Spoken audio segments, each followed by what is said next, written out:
pessoal, sejam muito bem-vindos ao nosso podcast Instituto Colabora Saúde. Hoje com um convidado muito especial, que é o nosso amigo Hugo Bethlen. Bethlen? Pronunciei correto? Perfeito. E o Hugo, ele é cofundador e presidente do Instituto Capitalismo Consciente, administrador de formação. Vou deixar ele se apresentar, mas eu fiz uma lição de casa com especializações fora do Brasil, né, Hugo? Então, seja muito bem-vindo, muito obrigado pela sua presença, disponibilidade de tempo. E conta para nós um pouquinho quem é o Hugo e como você chegou até aqui no Capitalismo Consciente.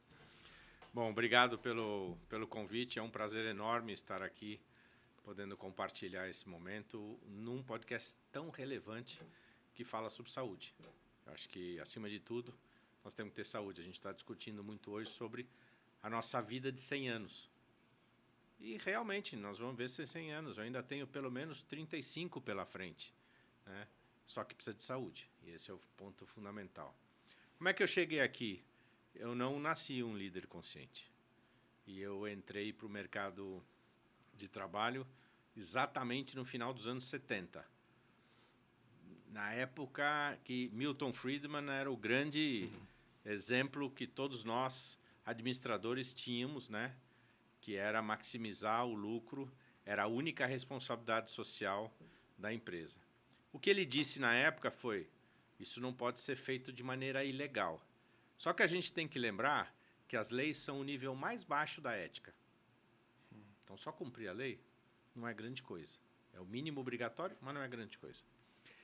E, nesse processo, eu comecei minha carreira num frigorífico, depois eu escolhi, dentro desse frigorífico, ser efetivado, eu era estagiário na área de auditoria interna, e já descobri que eu escolhi a área de auditoria interna não pela área em si, mas pelo líder que tinha.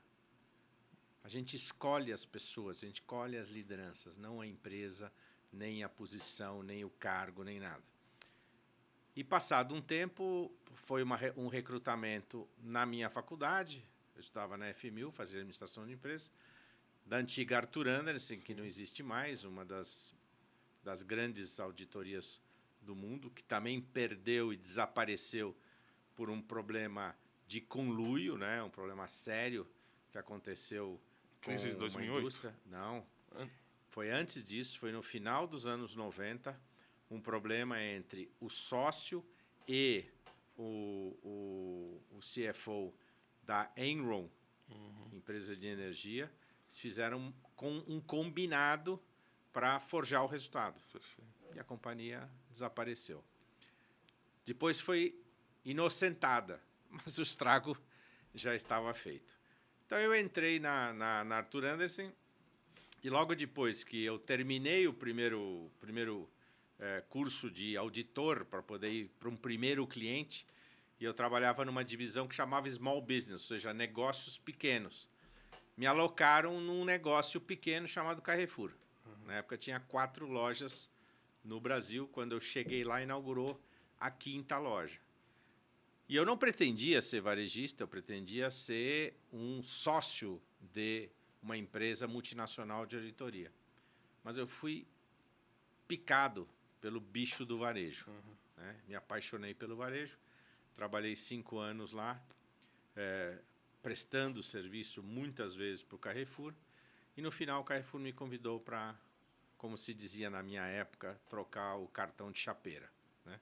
Então fui para lá, para o outro lado da mesa, trabalhar no Carrefour. Lá fiz uma carreira de 11 anos, fui controller, fui CFO durante 6 anos. Durante esse período fui eleito executivo financeiro do ano pelo IBF, o chamado equilibrista. Fui diretor de operações, fui vice-presidente comercial. Um belo dia me descobri demitido, porque até hoje eu não sei. Mas no dia seguinte eu estava trabalhando na GP Investimentos. O Beto Sicupira me fez um convite e eu fui lá montar o Hopi Hari, o que é hoje o Hopi Hari, que era outro projeto na época também. Depois eles compraram o Cé Supermercados, eu fui para lá, voltei para esse varejo. Depois eu fui montar a Dicico, uma empresa de material de construção. Sim. E meus últimos 12 anos de executivo foram em vários cargos, várias posições no Grupo Pão de Açúcar, né? Fui vice-presidente comercial, fui presidente da Sendas, do Compre Bem, do Extra, vice-presidente de TI, Supply Chain e Central de Serviços Compartilhados. Trabalhava com sustentabilidade nesse período, uma agência de publicidade nesse período e, finalmente, como relações corporativas. Então, cuidava dos investidores, de fornecedores, de clientes, tudo quanto era tipo de relações. Saí da companhia, mas antes disso, em 2011, a gente conheceu o Raj Sisodia, que é um dos professores, que é cofundador do Capitalismo Consciente nos Estados Unidos. Trouxemos ele para o Brasil numa in-company. Isso quando que foi, Hugo? 2011. 2011. Trouxemos ele para o Brasil em 2011. Fizemos isso. Em 2012, tinha um evento do Capitalismo Consciente em Boston. E aí a gente conseguiu levar o Abílio Diniz e toda a diretoria para participar desse evento. Inclusive, o Abílio fez uma palestra sobre o primeiro livro dele, né? Caminhos e Escolhas, neste evento, onde nós conhecemos o outro cofundador do Capitalismo Consciente, que é o John Mack, que era o fundador do Whole Foods Market e CEO do Whole Foods Market até 1º de setembro do ano passado. Eu saio do Pão de Açúcar em 2012 e, em 2013, junto com outros 20 brasileiros, decidimos cofundar o Capitalismo Consciente no Brasil. Legal. Um grupo de 4 ou 5 vai para os Estados Unidos, num evento chamado CEO Summit, que acontece todo ano em Austin, no mês de outubro. A gente pede autorização, recebemos a autorização e começamos a nossa trajetória, que este ano está completando 10 anos. Parabéns. Quer dizer, 100 anos é pouco, né, Hugo? Quer dizer, você precisa mais uns... É porque eu ainda não consegui botar em prática toda essa parte. Né? Porque foram 35 anos de varejista. Então. Né? Ao longo do processo, eu fui fazendo um phase-out do sangue nos olhos, faca no dente, né? E passar a ter as pessoas no coração e não nas costas. E agora tem 10 anos de capitalismo consciente, de liderança no capitalismo consciente, de conselheiro, de advisor, de especialista em ESG. Então, puxa, ainda tenho muito para juntar esse blend aí de 45 anos e tocar mais esses 35. Coisa. Não, vai passar de 35. E o tamanho hoje, o capitalismo consciente no Brasil hoje, eu estava dando uma olhada, mais de 5.500 embaixadores, mais de 230 empresas. Qual que é hoje a relevância, olhando para o PIB brasileiro, das empresas que participam? Olha, é uma boa pergunta que eu não sei. Tá. Mas não combinamos, hein? Vou pensar nisso, como é que eu calculo. Mas mais do que as métricas financeiras, que são as tradicionais, nós queremos pensar em outras métricas, né? Como é que a gente engaja todas as pessoas. Hoje, o Capitalismo Consciente Brasil é o segundo chapter mais ativo e maior do mundo, né? Nós temos os Estados Unidos com 20 filiais, nós temos o Brasil com 11 filiais.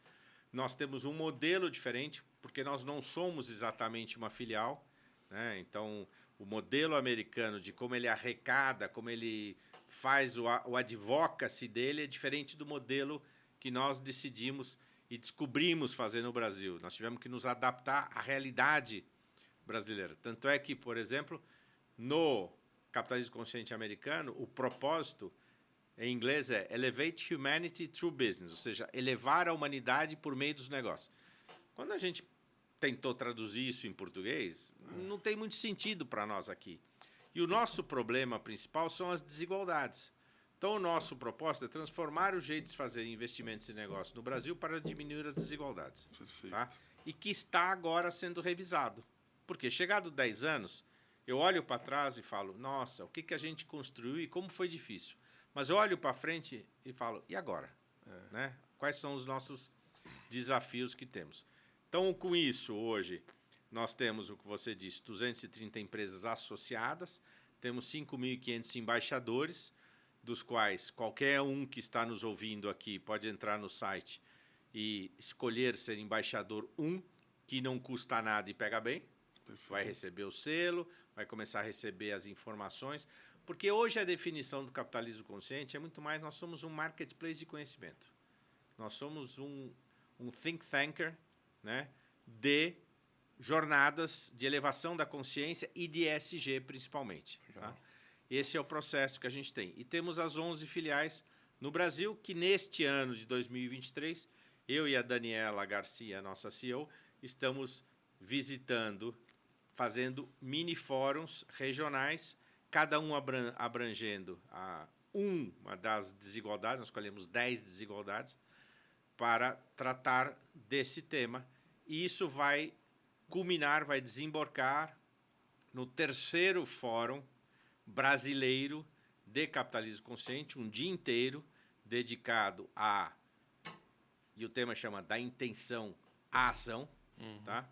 Na AmCham, que também celebra os 40 anos do seu prêmio ECO, e nós estaremos celebrando os 10 anos do capitalismo consciente. Esse é o programa que a gente tem para esses 10 anos. Muito bom, muito bom. Parabéns já pelos 10 anos, né? Bom, eu sou administrador também, sou seu colega aí de formação, e sempre que a gente, né, lá no banco da faculdade, a gente aprende a gerar riqueza, aquela questão do acúmulo do capital, né, da geração de riqueza. E aí a gente começa a te ouvir e fala, bom, vai muito além do que isso, mas como a gente mede isso realmente?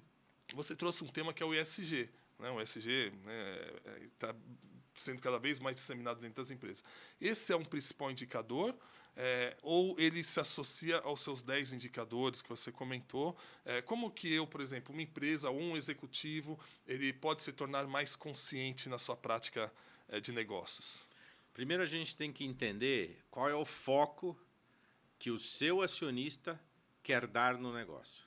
Se ele quer um foco de curto prazo, resultados imediatos, ele ser aprisionado da tirania do trimestre e buscar a maximização desse lucro a qualquer custo, significa que a sua felicidade como acionista vai ser às custas da dor, do sacrifício e da miséria dos outros stakeholders, ou chamadas partes relacionadas.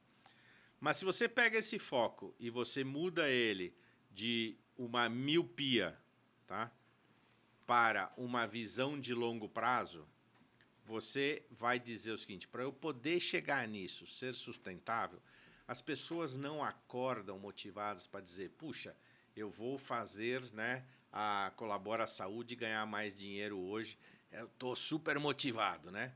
Não, mas eu acredito em alguma coisa que faz com que o resultado que ela constrói justifique o meu engajamento. Isso chama propósito.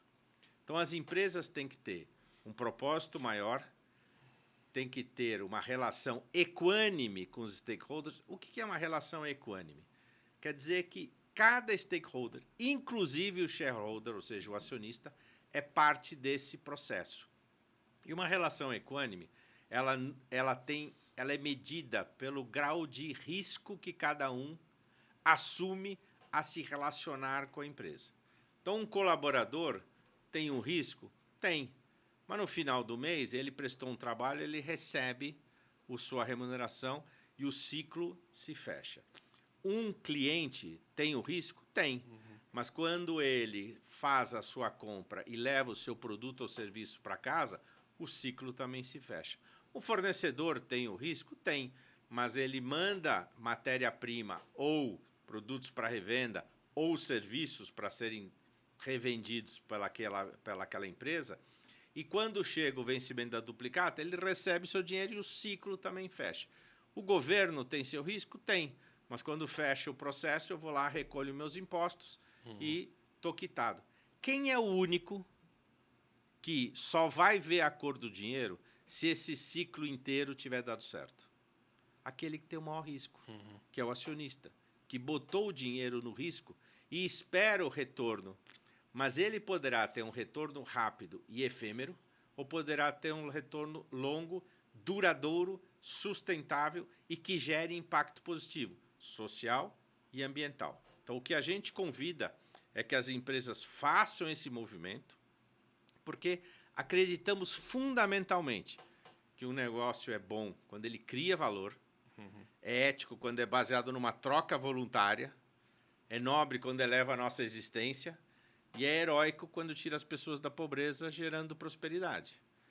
Para isso, eu preciso praticar desses 4 pilares. Então, o líder que quer entrar nessa jornada pode nos procurar. Vou dar um selinho para ele? Vou dar de associado. Vou dar uma certificação para a empresa dele? Não. Porque é um processo que não tem mais fim.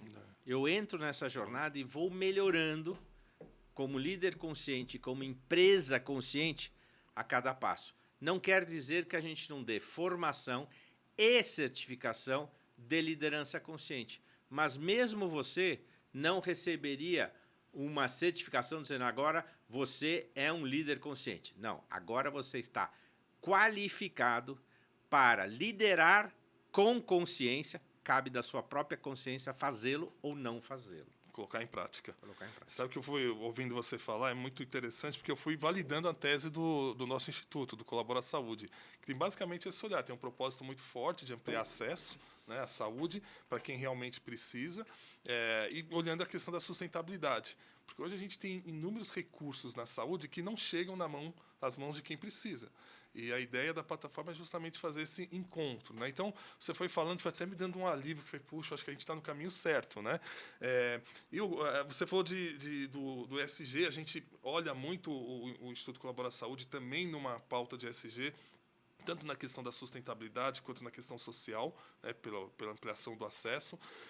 Mas eu estava pensando, refletindo antes de estarmos aqui, e aí até voltando no tema de indicador. A gente falou muito de PIB, comentei do PIB, e outro dia eu vi uma pesquisa que o grupo de bilionários, o maior volume de bilionários no mundo, não estão concentrados nos países que têm o maior IDH.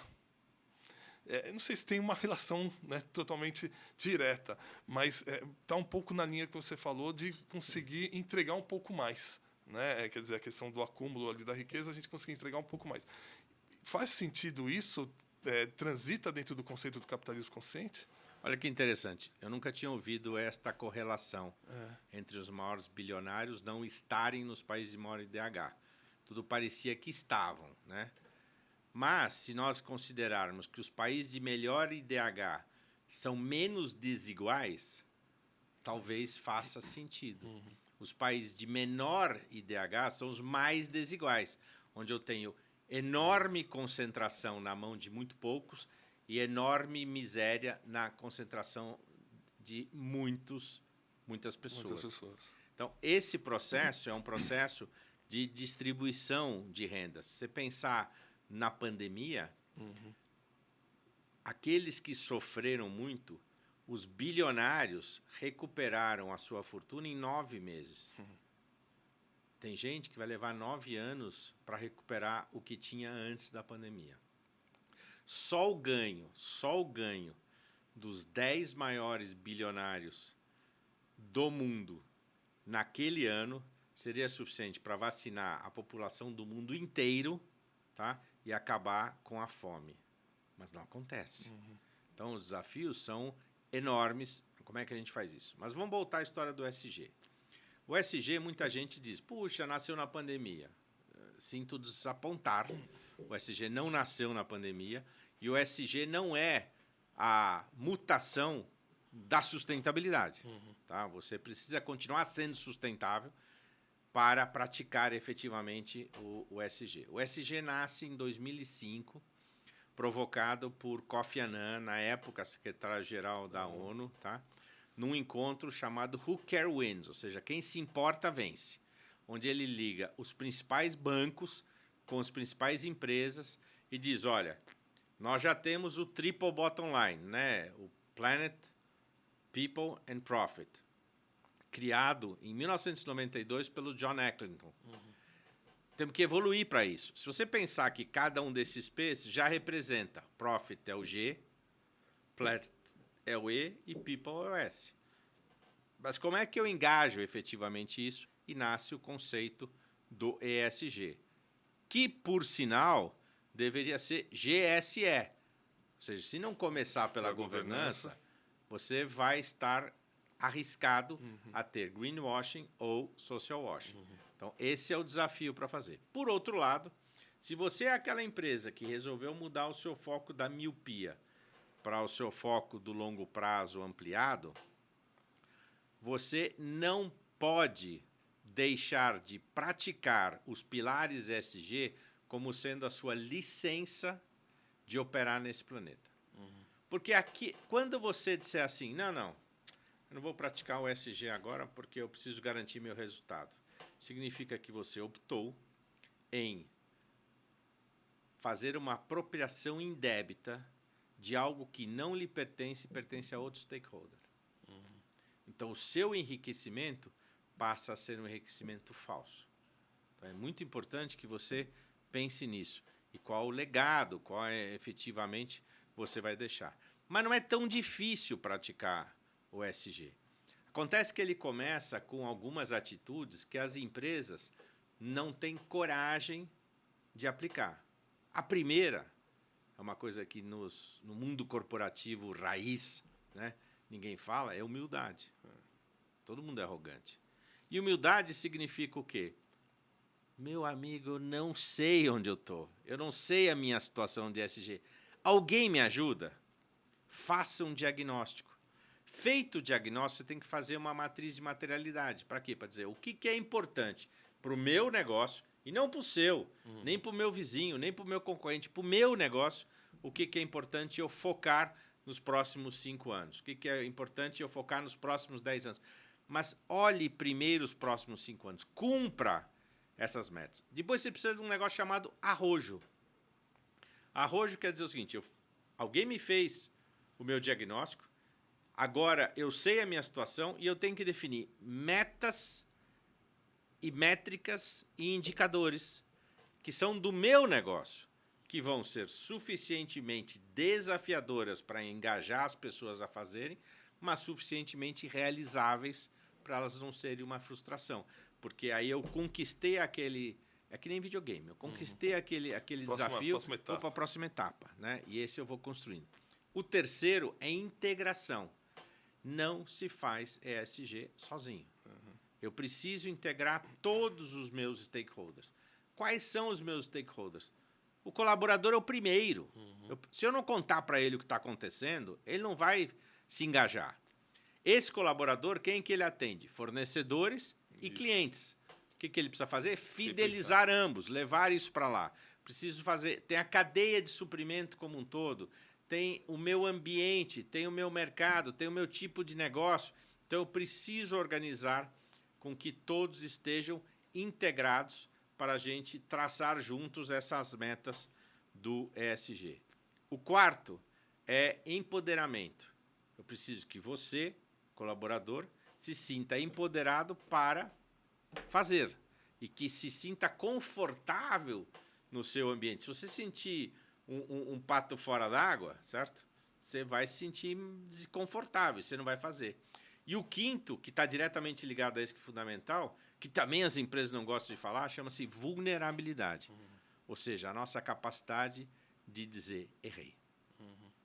E não tem como, porque se eu vou fazer algo que eu não vinha fazendo, eu vou cometer erros. Vou pegar estradas erradas. Mas eu vou aprender com esses erros. Humildemente eu vou dizer, errei. Como é que eu faço para acertar? E nós vamos construindo esse processo de implantação e vivência efetiva do ESG.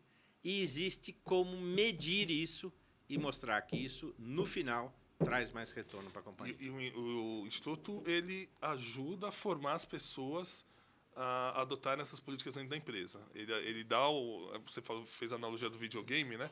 Ele cria as etapas, ele orienta a criar as etapas para que esse executivo implemente isso nas empresas. Essa é uma das atividades do Instituto. Por exemplo, como eu disse, nós somos um centro de conhecimento e desenvolvimento de conteúdo, né? E uma das coisas que a gente faz são cursos, a gente faz muita formação. Então, a gente forma desde jovens até CEOs experientes. E nesse processo, a gente tem, por exemplo, parcerias, né, com o HSM, onde nós temos um curso profundo de ESG para executivos. Temos parcerias com outras universidades, né? Quando eu posso, eu dou aulas, né? Seja na FIA, seja na FGV. Esse assunto, né? Já chegou na universidade. Esse assunto já chegou na universidade. Existem eu diria que nos cursos de especialização, sim. Nos cursos de formação básica, ainda está engatinhando. Que é onde deveria chegar. E é onde a gente, por exemplo, no IBMEC, desenvolveu um trabalho na formação do primeiro e segundo ano. Porque é onde o jovem chega e ele não pode ser ensinado, como eu ou você fui, né, que nós temos que matar um concorrente por dia para ganhar market share. É interessante que você citou o tema do trimestre, adorei a analogia. Eu costumo muito comentar com o pessoal, as empresas falam de inovação, etc. Mas, olha, inova, mas cuidado com o processo, hein? Mantém o processo. Ou, olha, vamos olhar para o futuro, mas não esquece de entregar o trimestre. Então, esse equilíbrio é muito difícil, né? E, obrigatoriamente, é uma pauta que tem que vir das lideranças de cima maiores da empresa. Né? Não adianta a gente delegar também, isso não virar cultura. Faz sentido? Lá em 2013... quando nós fomos pedir autorização para montarmos o Capitalismo Consciente Brasil, tem uma entrevista minha no YouTube que eu fiz com o John Mack. E perguntei para ele, John, é possível praticar capitalismo consciente bottom-up, de baixo para cima? Ele falou, não. Porque se o exemplo não vier da liderança, não vai acontecer. Mas liderança consciente... a gente tem que entender que não é paz e amor bicho, tu faz o que quer, entrega resultado se der vontade e parece para trabalhar quando tiver por aí. Não. Liderança consciente não é levar as pessoas nas costas e fazer as coisas por elas, mas é levar as pessoas no coração, mostrar os caminhos, corrigir as rotas, cobrar resultados, dar os feedbacks adequados e garantir que estas pessoas se multiplicarão em líderes conscientes. Perfeito, perfeito. E como fica a relação com os governos? Por exemplo, tem um capítulo Brasil, mas você falou que o primeiro é os Estados Unidos. E tem quantos países estão envolvidos hoje que tem implementado é um número que também eu não tenho a certeza, porque como o modelo não é um modelo tipo Sistema B, nem Pacto Global, nem Great Place to Work, ou seja, cada país emerge e faz dentro da sua estrutura possível. Nós estamos tendo uma conversa com a nova CEO. Tem uma nova CEO do Capitalismo Consciente americano, que é como se fosse o global, para a gente retomar, porque durante alguns anos eles se fecharam neles mesmos, que foi quando a gente cresceu. E agora nós vamos retomar uma sinergia internacional. Por exemplo, nós temos uma relação muito forte com o México, tá? Que basicamente é o outro capítulo latino-americano. Queremos ajudar o país Portugal a instituir capitalismo consciente, né? Temos todos os materiais já desenvolvidos na língua portuguesa, temos livros todos traduzidos, poderia ter uma sinergia ótima, né? Então, eu diria que deve ter uns 7, 8 capítulos no mundo, mas que depende muito de uma reestruturação, de uma questão. Tanto é que nesse trabalho que a gente fez agora de rebranding, né, muito interessante, sobre o capitalismo consciente, então em janeiro e fevereiro a gente trabalhou a teoria da mudança.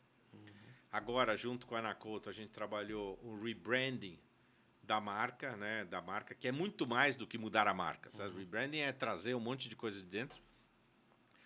Vamos ter o fórum agora em setembro e em outubro nós vamos ter o nosso planejamento estratégico para os próximos 5 anos. E lá nós vamos dizer para onde nós vamos, já sabendo como os Estados Unidos vai repassar e como vai retrabalhar isso. E isso pode ser as questões. O mais importante que a gente quer fazer, quando a gente fala com o México, por exemplo, é transmitir conhecimento, transmitir o que a gente já aprendeu. Eu não preciso passar, não preciso que os outros países passem o que nós passamos. Né? Então, esses são os aprendizados importantes. Claro, porque é aquela história do erro. Quantas vezes eu posso errar? Quantas vezes você quiser. Desde que não seja um erro igual ao outro toda vez. Um erro repetido. E nessas conversas, 100% mercado iniciativa privada ou em algum momento transita por governo também? Veja, essa é uma outra questão muito interessante. Qual é o nosso papel principal? É fazer advocacy. Advocacy, muitas vezes, você vai fazer aonde? Não só nas empresas, para convencer os líderes a mudar, mas também no governo.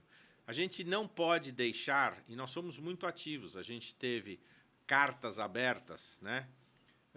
O acompanho da pandemia foi muito bom. Tivemos cartas abertas na pandemia, mas tivemos cartas abertas recentes, quando tivemos a ameaça ao sistema democrático, certo? Fizemos uma carta aberta. Quando tivemos a invasão dos três poderes, fizemos uma carta aberta. Então, esse processo, a gente não tem nenhum viés político, mas somos politizados. Né? Eu acho que todo cidadão deveria ser. E você não consegue viver, né, e fazer mudanças no meio da iniciativa privada sem falar com a sociedade civil e sem falar com o poder público. Perfeito. Vou dar um exemplo simples. Se hoje nós queremos trabalhar no ESG, reduzir, por exemplo, o impacto do plástico, e vamos dizer que os supermercados podem vender produtos de limpeza, detergente, sabão líquido, lava-roupas, tudo mais, a granel, e você leva o seu recipiente, no Brasil é proibido. Mas as combis que vendem isso de uma maneira ilegal, sem nota e sem origem do produto, estão liberadas aí pelo Brasil. Então, a gente tem muita dicotomia nesse assunto. Perfeito. O que a gente precisa fazer? A gente precisa ir lá, trabalhar com Brasília, tá? Para que a gente consiga fazer algumas mudanças. A gente tem muitas parcerias. Por exemplo, assinamos agora, essa semana, eu como presidente, a carta de apoio que foi elaborada pelo CBESS e depois assinada pelo Ethos e outros, contra a história da perfuração de petróleo na bacia do Amazonas, certo? A gente já teve algum grande vazamento por aqui? Talvez não. Mas não é nem a questão da segurança da perfuração. Nós estamos indo na contramão de tudo que nós estamos dizendo. Exato. Nós estamos indo na contramão da energia renovável para uma energia fóssil, né, que impacta profundamente o meio ambiente. Então, mesmo que tenha zero risco, tá, eu estou falando de incentivar algo que eu não precisaria estar incentivando. E que está desalinhado com o propósito, né?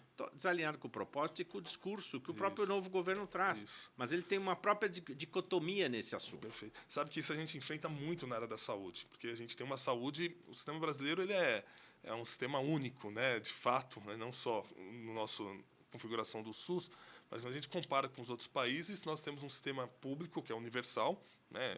Nenhum outro país tem cobertura que nós temos, mas nós temos 50 milhões de pessoas que têm saúde suplementar. E fica uma discussão muito interessante sobre acesso. Né? E por que sobre acesso? E invariavelmente passa por essas questões. Muitas vezes o SUS, com uma verba muito menor, a gente tem estatísticas mostrando de 6 a 7 vezes um orçamento per capita menor que a saúde suplementar, oferece uma cobertura maior do que a própria saúde suplementar. Até porque ela é suplementar. Então, a discussão é como que a gente consegue ampliar o acesso, gerando cobertura e tratando de forma igual, né, os desiguais. Né? Então, assim, esse é um dilema grande na área da saúde, e aí eu não sei o quanto o capitalismo consciente tem andado dentro da pauta da saúde, dessas empresas, se tem muitas empresas de saúde já participando, dessas 230, como que está a área da saúde dentro do capitalismo consciente? São poucas empresas. Eu acho que a gente tem muito mais a fazer nessa questão da saúde, começando pelos laboratórios brasileiros de altíssima qualidade, referência, que trouxeram os genéricos a um padrão excepcional de excelência mundial. Como você fala, o SUS, eu tenho amigos que vêm da Argentina, que vêm da Bolívia, que vêm do México, que vêm da Europa, fala assim, pô, eu estava na Bahia, meu filho passou mal, me mandaram num posto de saúde, eu fui atendido na saída, eu falei assim, quanto é? Eu falei assim, nada. Mas como nada? Eu sou estrangeiro. Eu falei assim, mas você está no Brasil. Está no Brasil, serviço universal. E se não fosse o SUS, nem me fala o que teria acontecido com a pandemia. Sem dúvida. Certo? Com a questão da vacinação e tudo mais. Então, a grande questão é como é que nós podemos, e um desses pilares de desigualdade é a desigualdade ao acesso de saúde de qualidade. E não acho que o SUS não tenha saúde de qualidade. Ele tem uma questão de desvio de recursos e de como usa esse recurso. Então, nós precisamos levar a consciência também aos gestores de saúde pública, né? E principalmente aos alocadores, porque tem muito intermediário nessa história, como nós vimos grandes escândalos durante a pandemia. Quer dizer, esse é um processo que a gente precisa efetivamente trabalhar. Por exemplo, das desigualdades que a gente tratou em 2 fóruns, o de Porto Alegre e de Minas Gerais, foi a desigualdade de acesso à educação. Né? Se você melhora o acesso à educação, você melhora a capacidade de emprego, melhora a capacidade de renda, melhora a capacidade da saúde. Então, nós precisamos pegar, efetivamente, se a gente consegue, pelas empresas, zerar, assim, ousadamente, o ODS 1, que é erradicar a pobreza, tá? Vários ODS vão andar. Então, o 2, porque não adianta, não tem saúde sem comida. Não tem saúde sem alimentação digna de 3 pratos por dia, balanceado na barriga de todo mundo desse país, certo?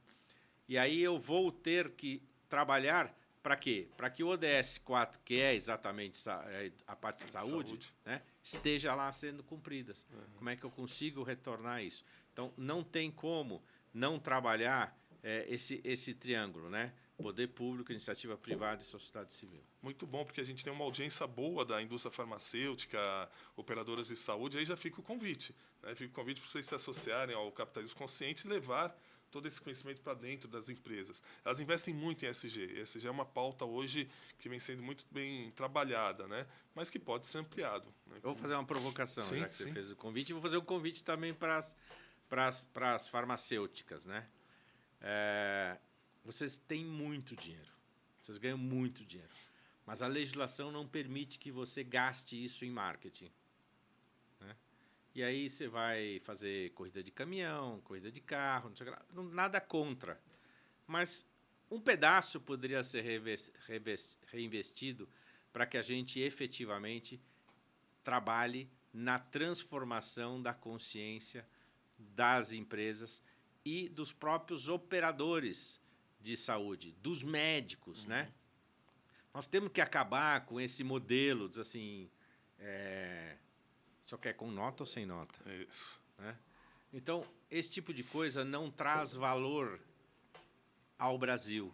E quem mais sofre com a sonegação são os mais pobres. Exato. Esse é um tema interessante. A gente, muito nos eventos que a gente acaba realizando, treinamentos, etc., a gente fala muito da empatia, né? De retomar a empatia nos negócios. Que eu acho que está muito dentro da pauta do capitalismo consciente, que é olhar o stakeholder, né? E o quanto que a gente está impactando. E na indústria farmacêutica ou na cadeia da saúde, isso tem que estar muito presente. Né? Porque é um ecossistema muito com vários stakeholders e com interesses distintos em determinados momentos. Então, como é que a gente integra esses interesses de uma forma empática com o olhar para o paciente? Então, essa é uma busca constante, eu diria que quase utópica, mas um pouco de utopismo é bom também. Né? Então, a gente está buscando esse caminho. Então, caminhando aqui para o nosso encerramento, passa muito rápido quando a conversa é boa, né? E o Hugo deu uma aula aqui para nós nessa quase 1 hora, e a gente termina sempre com uma pergunta provocativa aqui, no sentido de, até como alusão, né, ao antigo Provocações. Então, a gente faz uma pergunta: o que é saúde para você, Hugo? Você começou a nossa fala sobre viver 100 anos, mas como você definiria a saúde? Em português, quando a gente celebra, o que a gente diz? Saúde. Saúde. Ou seja, celebrar a vida, celebrar a alegria, celebrar os bons momentos, é desejar saúde ao outro. Ter saúde é muito importante. E para cada um a gente tem que cuidar. Eu trabalhei muitos anos no Pão de Açúcar com Abílio Diniz, que sempre disse: cuide do seu corpo porque você mora nele. Perfeito. E uma vez eu tive o prazer Ele praticava bem isso. Sempre pratica, né? Pratica. E eu tive o prazer de conhecer o Arnold Schwarzenegger. Num evento, fui eu e o Flávio Rocha, pelo IDV, e nós fomos conversar com ele, porque ele tem uma iniciativa que aqui no Brasil tem uma ONG para iluminação sustentável pública. Olha aí. Tá?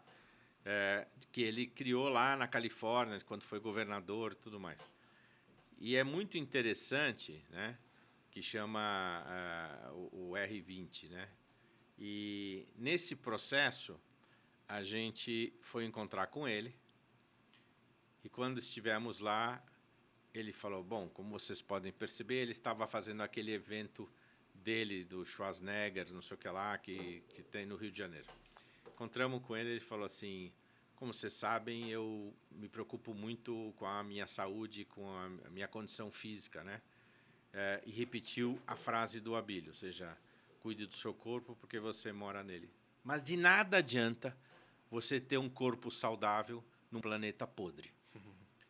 Então, nós precisamos cuidar do nosso planeta para a gente morar nele. Eu costumo dizer de uma outra forma, tão simples quanto isso.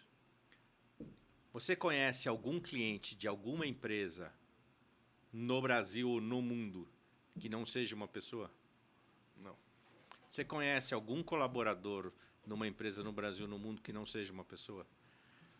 E se 100% dos clientes são pessoas, 100% dos colaboradores são pessoas, se você não entende de pessoas, você não entende do seu negócio. Exato. Então, não adianta usar isso. E essas pessoas precisam estar saudáveis, precisam ter saúde, precisam ter a motivação de poder continuar trabalhando, vivendo e criando. Então, este é o grande desafio. Eu hoje me cuido bem, faço uma série de exercícios, cuido da alimentação, né? É um grande desafio, é um enorme desafio. Não faço nada radical, né? Mas é importante que a gente faça o chamado equilíbrio na vida para podermos trabalhar e evoluir nesse processo, né? Dá para ser feliz sem saúde? Não. E voltando ao meu mestre e chefe do passado, certo? Uma vez eu estava falando com ele, ele virou para mim e falou assim, Hugo, você sabe quais são as maiores 2 dádivas do ser humano? Eu falei, pensei e disse, não. Ele falou assim, saúde e ignorância. Saúde, porque sem ela, nem vontade de aprender você tem. E ignorância, porque a grande dádiva da vida é que todo dia a gente vai aprender uma coisa nova, até o dia que a gente morrer. Muito bom, muito bom. Hugo, agradecer a presença. Pessoal, vocês viram que é uma aula, não é uma conversa, né? O Hugo tem muita experiência para compartilhar.